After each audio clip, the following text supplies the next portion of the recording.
Оқушы тәрбиесі болашақ кепілі. Қоғамның жаңғыруы тірегі жас ұрпақ болмақ.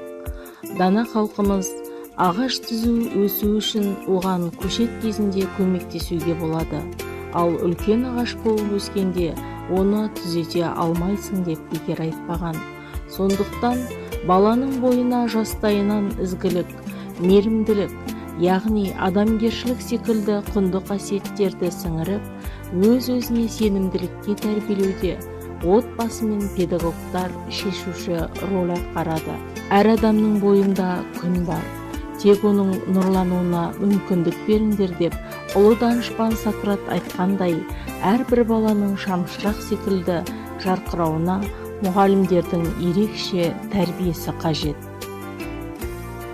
Мен ұстазбын, күндей болып нұрланам, әр шәкіртім таусылмайтын шармаған, жұдырықтай жүрегімде бұл сынып, үлкен орын алып жатқан бір ғалам. Мен ұстазбын, жырланатын шырадам, шырғалаңда шыншыл болған шын адам. Ұстаз деген әрдайым ұлтын сүйген ұл адам.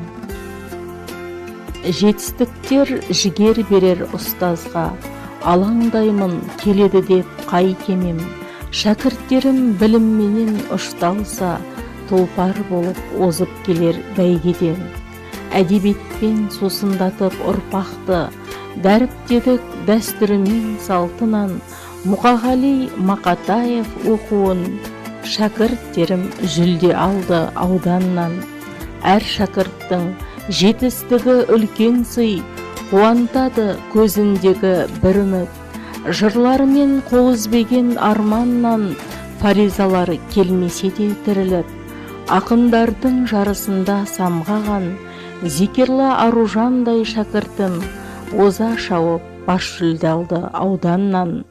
Шәкірттердің тілдерінен бал тамған, Аяжан, Жанна, Ұлайза үздіктерім лаулаған. Айман мен Шолпан қыздарым облыстық жарыстардан топ жарған. Жан емеспін, шамшырақты сөндірген, үлестерін алу үшін өмірден, шәкірттерімді күресуге көндірген. Ұстаз болып шын бақытты көрдім мен.